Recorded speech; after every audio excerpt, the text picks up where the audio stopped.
Uthaka wa mimera ino ya arimi ya mavoko kaunti-ini ya Machakos wahota gukorwo uri wa ihinda angikorwo mai maria makoragwo mehokete urimi-ini meguthie na mbere na guthukio.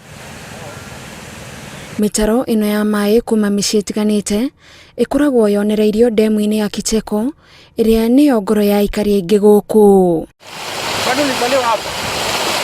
Amwe a ategi a thamaki aria marutite wira uyu haha kwa ihinda marauga ari mwihoko wao wa kuhunagio ni ndemu ino urathie ukihuaga ni undu wa giko kiria kiraingira ndemu-ini ino.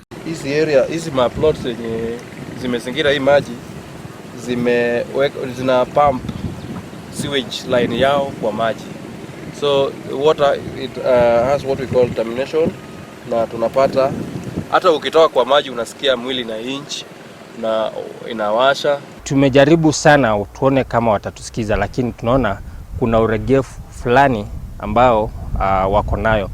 Mara wakati maji na mwangwa tukiwaita wanakuja, lakini tunakaa siku kama 2-3 tunaona yale maji yamerudishwa kwa mto tena. Aikari maugite ni kuikaine wega kuria giko giki kiumaga na mageria mao maguthitanga kuri honge iria ciagirire ritire riragia na maciaro. Tumekuwa na kuona maji yanatoka kwa manyumba kubwa, maji ambayo ni siwa inapigwa direct inakuja kwa mito zetu.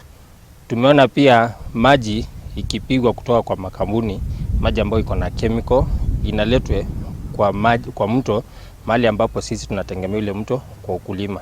Magana mojuria ni magiraga irio cia mithemba mingi mwena uyu iria citwaragwo thoko-ini itiganite, na kuringana na aikari marona ta ndugu yao na aguri iguthira ni undu wa mai maria marahuthira kurima. Kile chakula tunakuza kinakuliwa na wakulima, kinakuliwa within Mlolongo and its environs, na inaenda hata mpaka sehemu nyingine ambazo sio karibu na Mlolongo, na wale watu wakikula chakula ambacho kimechafuliwa ama kimekuzwa na maji machafu tunahatarisha maisha yao.